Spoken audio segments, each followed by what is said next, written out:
Yeah, thank you very much for inviting, and I'm sorry that I cannot be there in person, but circumstances prevent me from doing so, being in the beautiful Lisbon. I want to open my talk right at the intersection between philosophy and neuroscience with a more philosophical question which to a neuroscientist might look banal. What is the brain? Despite all the data, we haven't really understood what the brain is. So we are more or less in the same situation as Frankenstein. You might have heard about this movie, who tried to simulate and construct an artificial brain. And Arthur Schopenhauer, a philosopher in the 19th century in Germany, described the brain as a gray, pulpy device. And in a way, it is gruesome when you just see the brain and you have no idea how such a gray organ, pulpy organ, can bring forward mental states. And that is the basic question of my talk, focused on how can neuronal activity be transformed into mental states. For that, I want to start with a brief review on our sort of presupposed models of the brain in current neuroscience. Usually, neuroscientists are not aware of the kind of model they presuppose. They just take it for granted and apply it. And the predominant model of the brain in current neuroscience is really that we consider the brain as a purely mechanical device, like a car. So you push the gas pedal of your car, or you push the pedal of your bike or of your motorbike, and corresponding to the degree of push, you have a corresponding degree of speed. So you have a direct linear relationship between the external input you're pushing and the output / the speed of your device.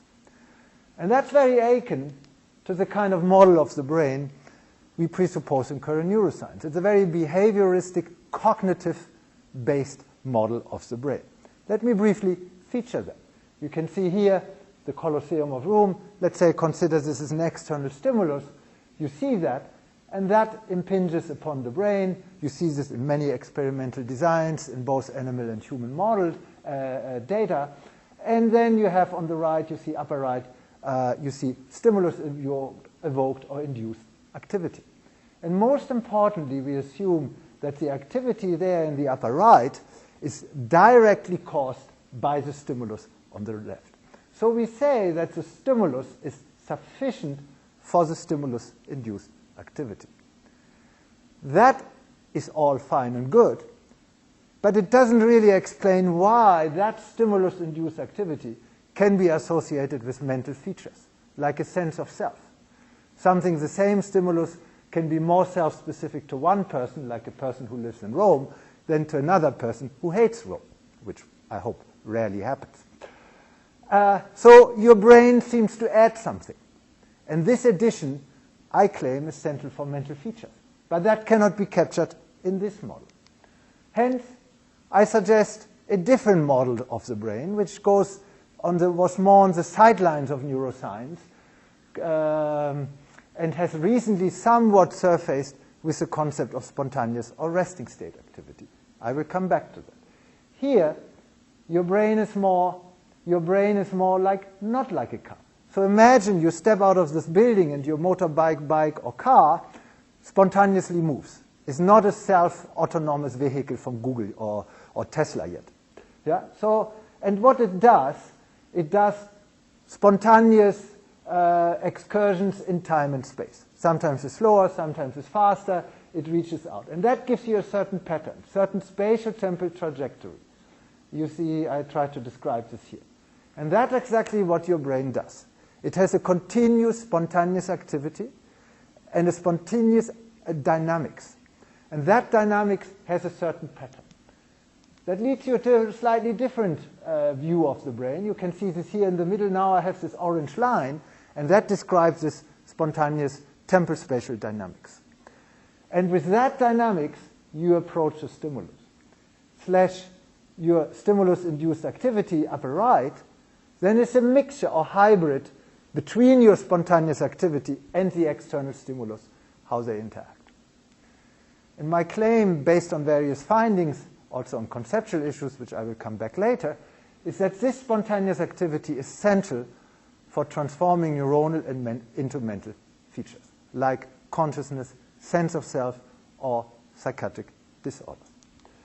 So, the main idea here is, and that's almost a more philosophical comment, which we just published recently, this couple of months ago in Physics in Life Review, that the way the brain constructs its own inner time and space, its temporal spatial dynamics in more physicalistic terms, also resurface in mental features. Like, your consciousness has a temporal dynamics. It's a stream of consciousness.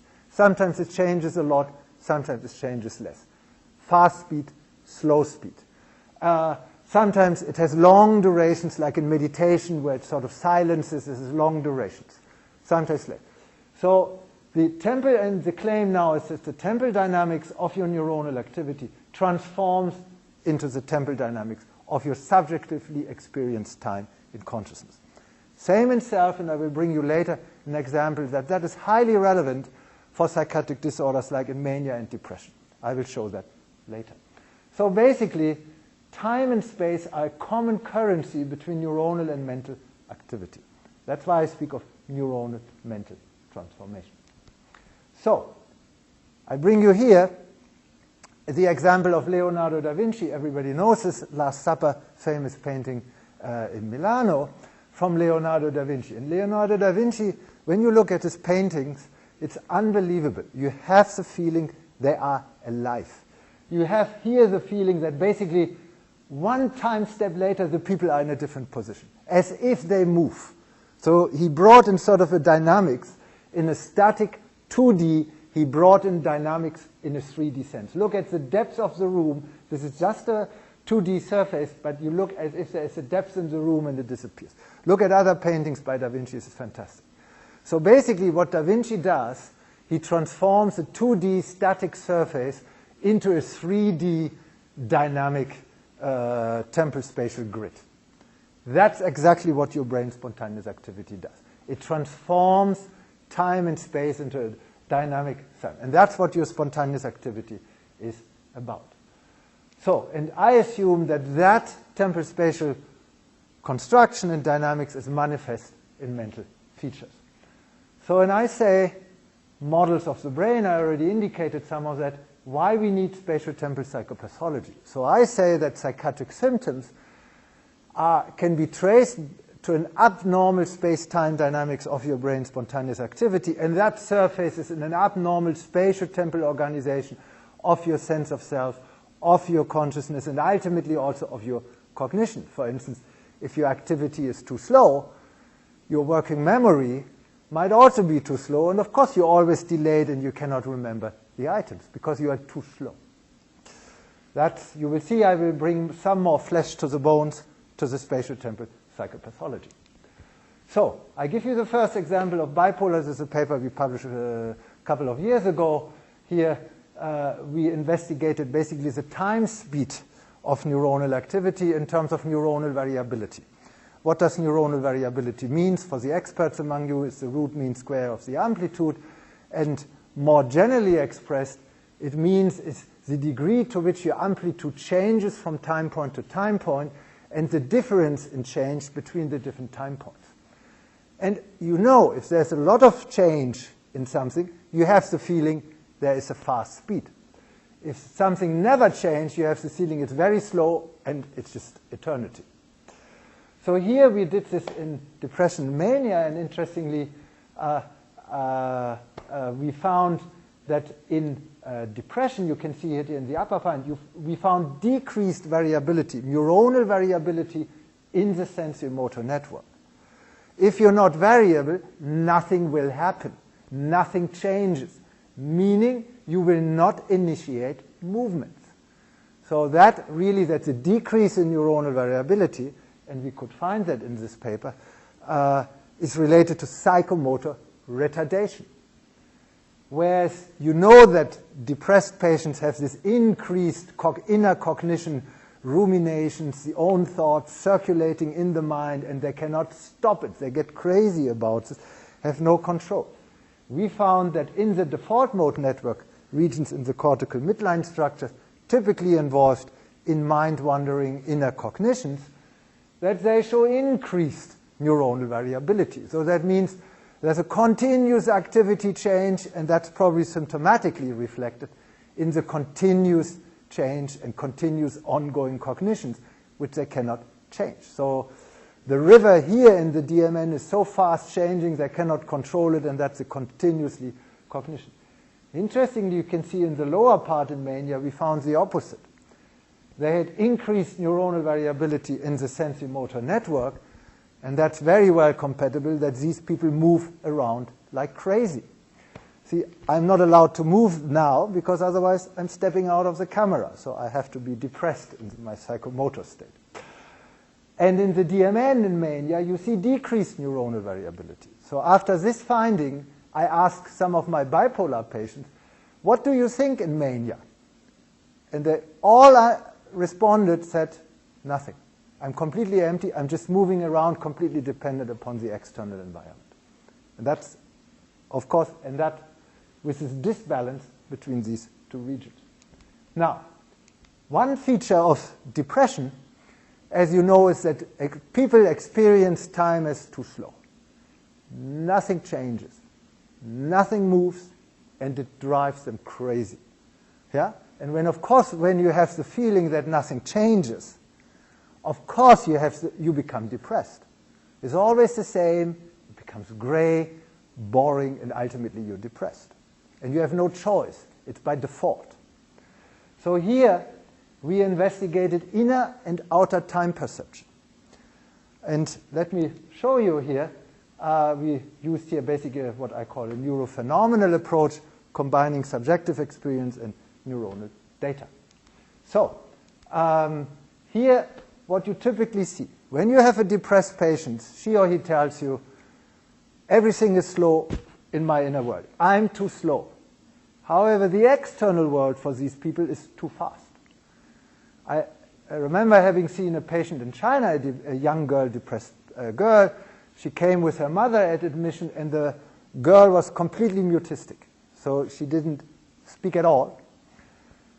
And we suspected a catatonic picture. And then later she said, yes, I could have spoken, but I felt I was too slow. And I felt that my mother was speaking so fast, but I knew that she was speaking normally, but I perceived her as too fast. Therefore, I didn't speak, because I couldn't follow her. So that's typical for depressed patients. You have inner time perception is too fast, too slow, sorry. The inner time, their own time, they perceive it as too slow. The outer time in the external environment is as too fast, subjectively too fast. So that means, of course, if something is too fast, you become stressed. That's exactly what you see. They experience things as stressful. So in mania patients, it's exactly the other way around. So you see that they're accelerated. They're the red spot on the right. Extremely inner speed is too fast. That's why they move around like crazy. And they perceive the external environment as too slow. So for the manic patient is not the problem. We are the problem because we are too slow for him. And here you can see the synchronization between inner and outer time. So now we were asking ourselves, what are the neuronal correlates of such things? So you can see here, neuronal variability, the degree to which activity changes from time point to time point, can be taken as a proxy of speed, neuronal speed. And of course, I expect that neuronal speed transforms into mental speed. So if you have too much change on the neuronal level, fast speed, that you might also perceive your inner time as too fast. So we had a measure of subjective time speed / neuronal variability. So now you said, how can we index inner and outer time speed? For the inner time speed, there are various investigations which involve the sensory-motor network, basal ganglia, thalamus, into inner time speed, like dopaminergic, Parkinson. So that's well known. So we take neuronal variability in the sensory-motor network, here upper left, as a proxy, as a neuronal proxy for inner time speed perception. So then the question arose, how about outer time speed perception? So when is and we mean subjective perception here. So when is the first instance that an external stimulus reaches the brain and its spontaneous activity? It's in visual cortex, or in auditory cortex, sensory cortex. So we took here the visual cortex as a proxy for outer time speed perception. And then we measured in fMRI neuronal variability in both. And what we found, interestingly, then we looked, because what we saw on a perceptual mental level in depression, we saw that inner time speed is too slow, outer time speed is too fast. So what do you expect? That you expect a low variability in sensory-motor network. So low variability, time speed is slow, inner time speed is slow. We expected high variability in visual network because external time speed, external time is perceived as too fast in depression. And that's, you see here in the middle, the blue, that's exactly what we observed. So we found low neuronal variability in sensory-motor networks in depression, the blue bars, and high neuronal variability in visual networks, indicating fast outer time speed. And again, in mania, we found the opposite pattern. And you saw the healthy subjects there in green are somewhat intermediate. When you then calculate the balance between inner and outer time speed, because you perceive your outer time relative to your inner time.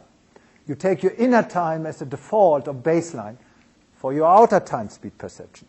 If your inner time is too slow, then the same objective outer time will be experienced as too fast relative to a slower inner time. So and then we looked at the ratios on the neuronal level between inner outer time, meaning between neuronal variability on visual network and sensory-motor network, and that's what you can see on the right.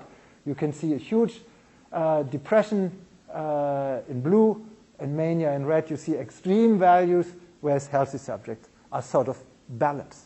So usually our inner time speed is somewhat balanced with the outer time speed. Whereas in depression, it's tilted. The inner time speed is extremely slow, and then, of course, the outer time speed becomes fast. And the reverse in mania. So, and here you can see this, we already said, this is basically a summary. So what we assume, we measure time speed on the neuronal level in terms of variability, inner and outer time speed in sensory-motor network, visual network. And then we say that that transforms into corresponding perception of time speed on the mental level.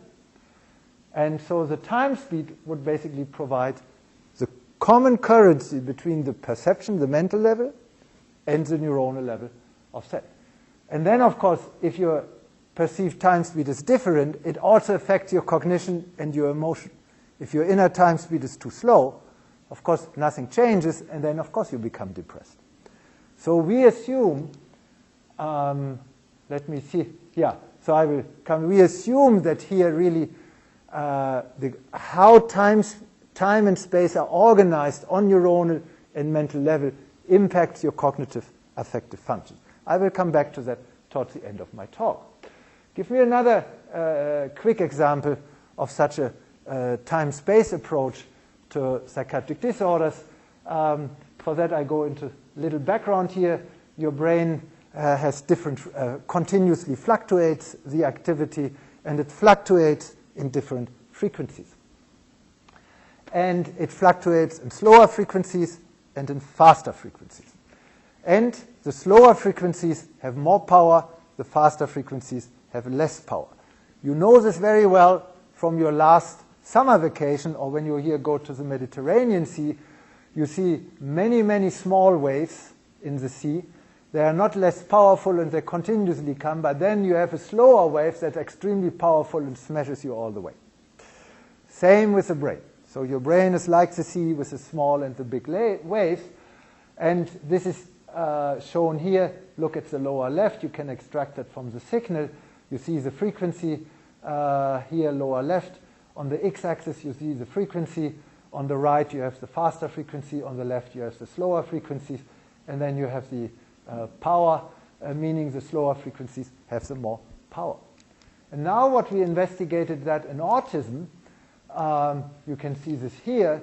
So what we investigated in autism is that we saw, particularly in the salience network. Salience network is a composition of different regions which are particularly involved in coupling the stimuli from the own body and the stimuli from the external world. So into and exteroceptive stimuli are coupled and integrated within each other in the regions of the salience network, which include the bilateral insula, prefrontal regions, and here lower left, and the dorsal anterior cingulate cortex.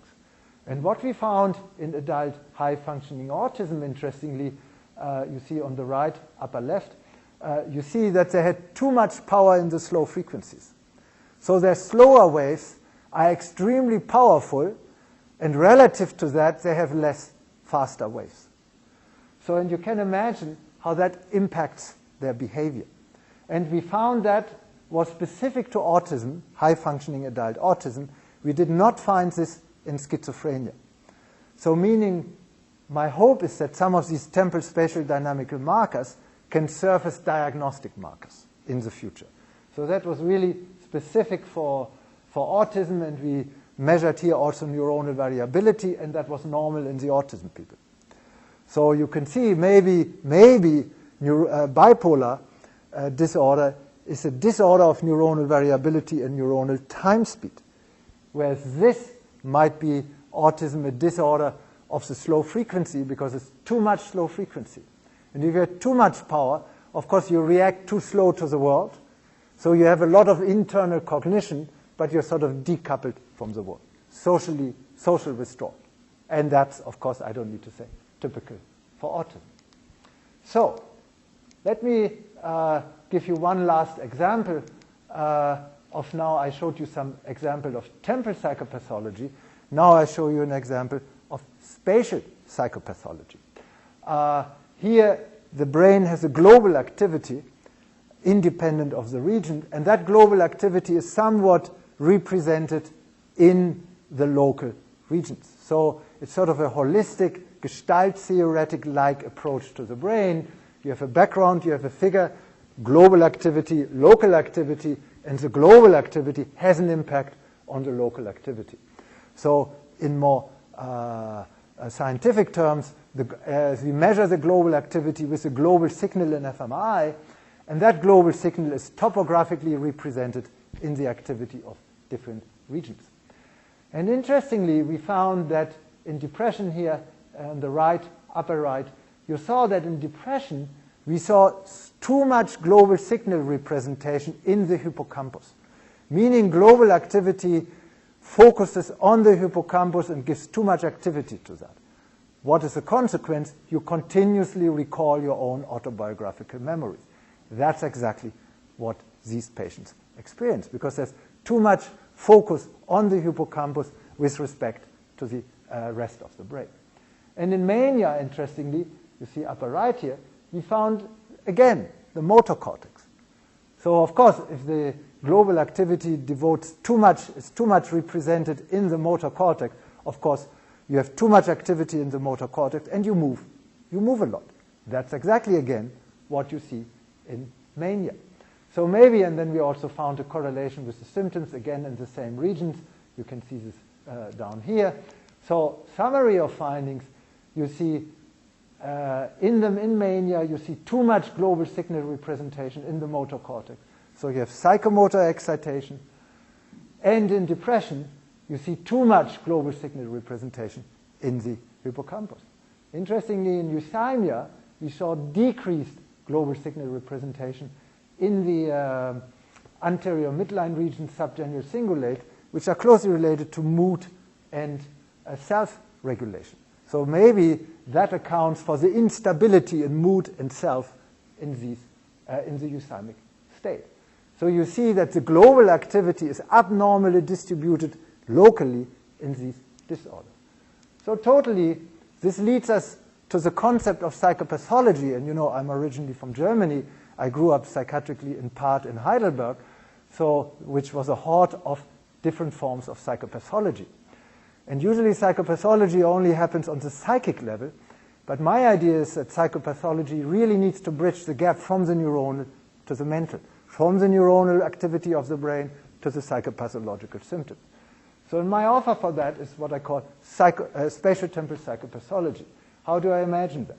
Your spontaneous activity here, lower part, has a certain space-time dynamics, and that has a certain space-time structure, which you can measure with different kinds of variables.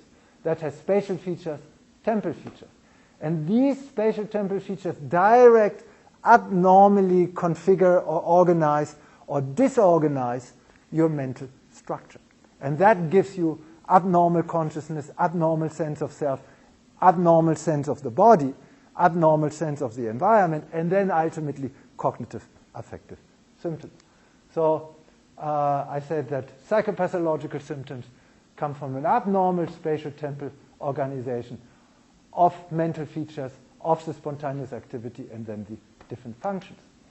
So the idea is here, you have a certain time and space construction in your spontaneous activity that is strongly aligned with the world, which I didn't get in here at all, but we have findings where we show that early childhood traumatic life experiences are manifest in terms of changes in spatial temporal structure. And that in turn impacts the experience of time and space, of the own self, the body, and the world, and that gives you psychopathological symptoms. So that's why we have a variety of different papers, what I call on spatial temporal psychopathology, which tries to link brain and psychopathological symptoms, also gives some mechanisms to this neuro-mental transformation, and that in turn, I hope, and we're currently trying to cash that out, leads to new therapeutic approaches. By, for instance, remember the autism, that they have too much power in the slow frequency. Maybe we can lower that slow frequency a little bit by playing faster music or magnetic stimulation. So I come to the end of my talk. My plea, I hope, my plea was for spatial temporal psychopathology was somewhat successful, and how the brain, spontaneous activity, and its construction of time and space can provide a better insight and also ultimately therapy to specific symptoms. You can see some of that here, particularly in my book here on the right, Neurophilosophy and the Healthy Mind, which came out 2016. I describe different case histories, psychiatric case histories, and how that relates to symptoms, and of course on my website. Thank you very much.